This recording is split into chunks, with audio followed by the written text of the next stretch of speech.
Muito bem, senhoras e senhores, sejam bem-vindos à nossa terceira aula do curso de Criminologia. Estamos aí no dia 13 de maio, um dia nublado aqui na cidade de Betim, em Minas Gerais, ao fundo os cachorros latindo. Esta aula originalmente era para ter ido ao ar dia 12, mas tivemos problemas com o provedor de internet aqui da cidade, certo? Isso impediu que a aula fosse postada na segunda-feira, 12 de maio de 2025. Além disso, passamos por mudanças aí no fundo da tela, que você está percebendo, porque a minha amada esposa, ela achou que estava muito barango os dois primeiros vídeos, então ela fez essa mudança aí e deixou o negócio bem mais bonito, inclusive, Minha amada esposa é o que eu tenho de mais precioso na vida. Eu não posso nem falar que é meu maior bem, que só falar que é um bem, o banco toma. Então, começando já pela nossa mendigagem, eu peço a vocês para inscreverem-se no canal, deixarem seu like, compartilharem esse vídeo, tá? Como eu sempre digo, a intenção desse canal é conseguir a monetização para ajudar nas despesas do abrigo de animais Albial na cidade de Betim, tá? E caso você tenha algum comentário que você queira fazer mais privadamente, caso você queira me xingar, me ofender, em vez de deixar nos comentários aí do vídeo, você pode deixar direto no meu Instagram, que está aparecendo aí do lado também. Tá? Então já mendiguei de início, vamos agora à nossa aula. Hoje nós vamos falar sobre as escolas criminais, tá? Ou escolas criminológicas, perdão. Certo? Escolas criminológicas não são partidos políticos, ou seja, não são locais onde você aprende a praticar crimes. São fases de estudo da criminologia, tá? Então as escolas criminológicas, elas vieram aí pouco depois daqueles primórdios da criminologia que a gente foi estudando, E o que aconteceu? Após a Revolução Francesa, houve a fase do iluminismo, certo? A gente teve aí vários expoentes desse iluminismo, foram Voltaire, Rousseau, outros aí que eu vou falar o nome, e naquela época eles estavam incomodados com a crueldade das penas, Ali na França, por exemplo, se espirrasse errado era guilhotina, cortava sua cabeça fora. Então eles imaginavam que as penas não precisavam ser tão cruéis daquela forma para reeducar, ressocializar ou fazer o que eles quisessem que fizesse a pena. Então eles defendiam penas menos cruéis, e uma coisa também que acontecia muito naquela época, era a hereditariedade das penas. Então, por exemplo, se o seu pai cometeu um crime e a justiça não chegou até ele, os filhos pagariam por esse crime, Então eles queriam assim que a pena cessasse quando cessasse o indivíduo, digamos dessa forma, Porque existiam aí situações que eram terríveis, A família inteira às vezes era penalizada por causa de um cara só, uma pessoa só ali, E os expoentes aí da época, como eu disse, foram Voltaire, Rousseau e outros cidadãos, tá? Muito bem. A primeira escola que a gente vai ver é a chamada escola clássica. É a primeira de todas, a mais antiguinha, digamos assim. Lógico que antes disso houve outros estudos, Mas de maior destaque mesmo foi a escola clássica. Ela foi aí o maior expoente dela, o seu início é Cesare Beccaria, quando em 1764 escreveu o livro Dos Delitos e das Penas, um estudo jurídico, como o próprio nome diz, sobre delitos e penas. Além deles, a gente teve também como expoentes Francesco Carrara e Giovanni Carmignani. Tá? Muito bem. Nessa escola clássica, escola criminológica clássica, a primeira característica dela é que o crime é um ente jurídico, tá? Ele não é uma ação, mas sim uma infração. Essa é a definição de Carrara, tá? Ou seja, o crime não é um fenômeno social, não é nada, ele é um ente jurídico, certo? Ele existe só juridicamente, não é porque a pessoa teve motivos que levaram ela a cometer aquele crime, é uma infração, pronto, acabou. Definiu aí secamente Francesco Carrara, A punibilidade deve ser baseada no livre-arbítrio, ou seja, a pessoa não tem escolha, ela cometeu o crime que ela quis. Tá? Ela não foi levada por fatores externos, ela não foi pressionada por situações externas a cometer o crime. Ela teve ali total responsabilidade, 100% de vontade de cometer aquele crime. Tá bom? No caso aí, a penalização na escola clássica, vou ler aí, deve ter nítido caráter de retribuição pela culpa moral do delinquente, maldade, De modo a prevenir o delito com a certeza, rapidez e severidade e a restaurar a ordem externa. Ou seja, a pena era uma vingança. Tá? Ou seja, quanto mais cruel fosse o crime, mais cruel seria a pena. Não é igual hoje. Você me falar assim, mas hoje um homicídio tem uma pena maior do que um roubo, por exemplo. Sim, só que a pena é cumprida em ambos os casos da mesma forma, no presídio. Certo? Ali não, ali você tinha graus de cumprimento da pena diferentes. Você tinha, vou citar exemplos que eu não sei, mas vamos supor assim, espancamento, cuspida na cara, cortava os dedos fora. Lógico que isso não era a situação que acontecia naquela época, dando exemplos esdrúxulos, tá? Mas para mostrar assim que havia uma graduação, certo? De acordo com a maldade do crime. Então, quanto mais cruel fosse o crime, mais cruel seria a pena. E com isso eles achavam, né, que iriam prevenir o delito. Por quê? Porque a pessoa ia ficar com medo da pena, tá? E eles iam ver que a pena ia ser cumprida com severidade e rapidez. E isso aí iria restaurar lá a tranquilidade de todo mundo, ok? O método que se utilizava aí era o método de raciocínio lógico e dedutivo, certo? Que método seria isso? O método, né, para se dosar a pena em relação ao delito, ok?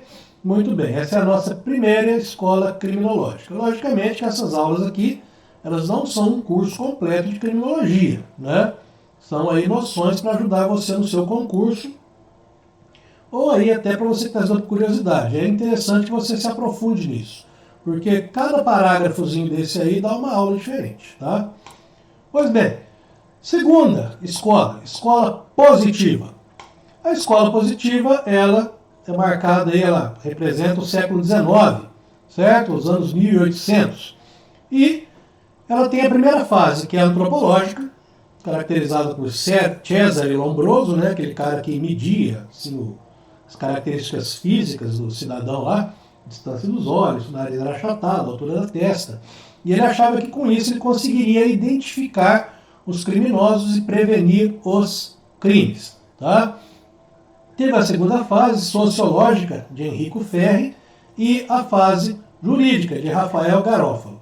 O mais famoso de todos é o Lombroso, tá? Mas a gente teve essas três fases da escola positiva, certo? Ou três correntes, né? A antropológica, a sociológica e a jurídica, tá bom?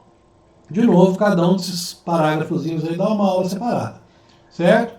Então, se a sua intenção é aprofundar na criminologia, não só para fazer concurso, também, né, no final aí dos nossos vídeos, que eu vou chamar de mini curso assim, de preparação, vou indicar alguns vídeos para vocês, certo? Pois bem, características dessa escola. Antes das características, né, tem um outro destaque aí que a gente já falou dele. Foi Adolphe Quetelet, que era belga, né, que foi o primeiro cara aí a utilizar dados, né, e estatísticas, quando ele escreveu seu livro Física Social, em 1835. Né? Ele é muito conhecido por ter definido o conceito de cifra negra. Cifra negra são crimes que acontecem, porém não são comunicados às autoridades. Isso acontece até hoje. Tem muitas pessoas que sofrem, né, um ato criminoso e às vezes por uma variedade de motivos deixam de comunicar isso à polícia. Acham que não vai dar nada, ou às vezes vai dar muito trabalho, ou não compensa, ou tem medo de vingança, um monte de coisa, tá? Essa característica, essa quantidade de crimes é chamada de cifra negra, tá? Pois bem, então Quetelet, ele é inserido aí na escola positiva justamente por ter, usado a estatística, né? Ter tabulado dados, estudado esses dados e etc. Muito bem. Características. O direito penal é uma obra humana. Ponto. O direito penal é obra do homem, não é obra divina. Certo? Durante algum tempo, certas pessoas eram punidas com base em doutrinas religiosas. Uma determinada doutrina falava, isso aqui é errado, vai lá e tchum. Lá até nos países árabes até hoje é assim. Você roubou, vai lá e corta a sua mão. Por quê? Porque está no Alcorão. Tá? Grande parte do nosso direito penal também ele é baseado, né, na moral cristã, judaico-cristã. Porém, o direito penal, a forma, né, de se cumprir as penas, de se processar, né, o delito, isso aí é uma obra completamente humana, é do homem, certo? Não? Apesar da influência religiosa, a gente não considera que isso deve ser punido de forma, entre aspas, religiosa. Responsabilidade social decorre do determinismo social. Bom, nesse caso, você pode ser levado a cometer crimes. Por quê? Por causa das condições que você vive. Se você mora num lugar que tem alta criminalidade, né, você às vezes é obrigado a cometer um crime porque você foi assediado por um grupo criminoso que te pressionou. Se você não fizer isso, nós vamos lá pôr fogo na sua casa. Tá? Outras vezes por situações aí de pobreza extrema, de fome, etc. Então essa é a característica da escola positiva. O delito é um fenômeno natural e social, fatores biológicos, físicos e sociais. Tá? Pois bem, utiliza também o método indutivo experimental para fazer os seus estudos, certo? E, aqui ficou fora de ordem, a pena é um instrumento de defesa social. Então a função da pena não é punir, é prevenir. Tá? A pessoa, ao ser punida, ela vai dar exemplo a outras, tá? E essas outras pessoas vão pensar duas vezes antes de cometer o crime. Igual, os cachorros lá fora estão latindo. Isso não tem nada a ver com o que eu falei, mas está me incomodando. Os objetos de estudo da ciência são crime, criminoso, a pena e o processo. Então, na escola positiva, a gente já tem aí, né, na escola clássica era o crime criminoso. Agora a gente já tem o crime criminoso, a pena, que faltou um espaço aí, tá? É a espaço pena e o processo penal, certo? Ou seja, como ele vai cumprir, como ele vai pagar com a sociedade e como ele vai chegar até esse caminho de cumprir a pena. Estou olhando para cá para ver o tempo de aula. Pois bem, terceira escola, escola de política criminal ou moderna alemã. Bom, o nome já diz, país de origem dela, certo? Expoentes, Franz von Liszt, que nós vamos falar sobre ele daqui a pouco, Adolf Prinz, esse apóstrofo não está aí, mas como eu estou escrevendo em amarelo, não estou enxergando. E von Hemmel, tá? É Adolf Prinz, não tem esse apóstrofo aí não. Isso aí é porque eu cometi um engano na hora de digitar, devido a estar digitando em amarelo e não está vendo direito. A Escola Criminal Moderna Alemã, né, ela deu origem à União Internacional de Direito Penal, em 1888. Então, os estudos dessa escola de política criminal ou moderna alemã, elas originaram essa entidade, né, que, como o próprio nome diz aí, estuda o direito penal, se ocupa do direito penal de forma internacional. Tá bom? E o senhor não, né? Franz von Liszt, perdão, ele estudou a penologia, ou ele definiu a penologia, que estuda as causas e efeitos da pena. O que causa uma penalidade? Qual efeito tem aquela penalidade? E também as causas do delito. Tá? Então ele estudou, se o cara cumpriu a pena dessa forma, qual vai ser o efeito que essa pena vai produzir, né? Ou o que causou, o que levou ele a cumprir essa pena. Certo? Muito bem. Método indutivo experimental. Também, né? Tirando a primeira lá, que era a escola clássica, que era lógico-dedutivo, agora a gente tem o indutivo experimental. Ou seja, você tem a indução e a experimentação. Você pensa e aplica. Certo? Distinção entre imputáveis e inimputáveis, ou seja, pessoas que podem ser processadas e pessoas que não podem ser processadas. As pessoas normais, né? Quando ele fala normais, são pessoas sem nenhum tipo de transtorno mental, elas vão cumprir pena. As pessoas que têm transtorno mental são inimputáveis, ele chamou de perigosos, né? E vão cumprir medidas de segurança, internação, por exemplo. Tá bom? O crime é um fenômeno humano-social e também um fato jurídico. Certo? Fato jurídico a gente já viu lá na primeira aula, né? Fato jurídico, antinatural, etc. e tal. Certo? Só que ele também é um fenômeno humano e social, característica da pessoa e da sociedade em que ela está inserida.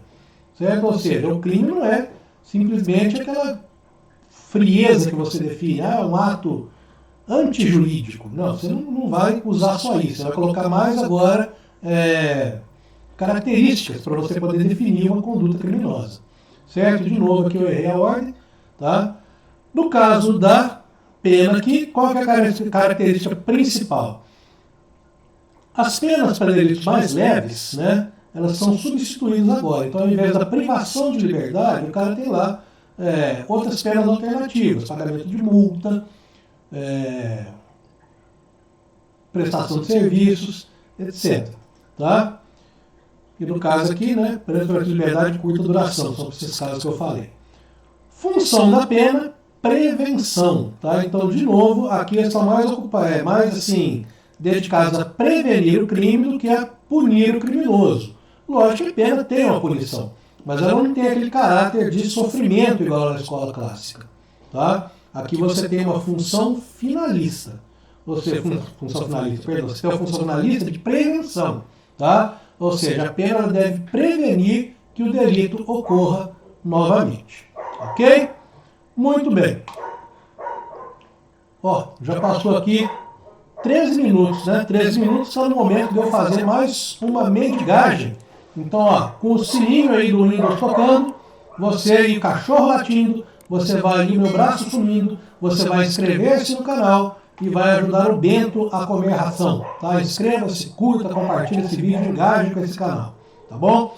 E outra coisa, tudo isso que eu estou falando aqui, né, você tem aí no meu resumo de criminologia, que está aí na descrição do vídeo, certo? O meu resumo de criminologia, ele está sendo vendido por um preço ridículo. Cada resumo que eu vender, eu consigo comprar um pouquinho mais de 1 quilo de ração para os cachorros, tá? Porque o preço está ainda, tem desconto da plataforma onde está hospedado. Então, comprando esse resumo, você também ajuda na manutenção do nosso abrigo de animais, ok? E o preço é ridículo. E como eu sempre digo, comprando ele, você vai ter direito a todas as atualizações que vierem a ocorrer a ele. Então, agora que já passou a primeira fase de concurso, eu vou sentar com calma, vou atualizar, ampliar o resumo, já comecei inclusive, né? E você adquirindo-o, terá direito a toda e qualquer atualização que eu fizer, ok? Pois bem, nossa última escola criminológica, que é a Terça Escola Italiana. Que sotaque ridículo que eu fiz.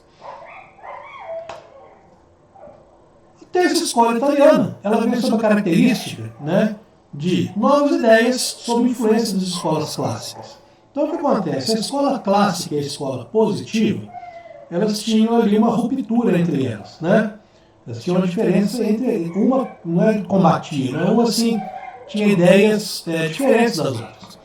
A Terça Escola Italiana, ela já se apropria dessas ideias, certo? Aperfeiçoa, mistura tudo e cria uma nova escola, influenciada, né, pelas outras escolas anteriores, certo?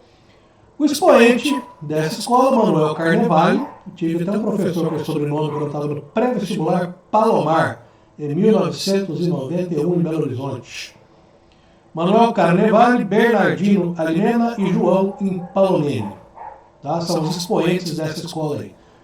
Por ela ser uma escola italiana, você sabe que são todos sobrenomes italianos, né?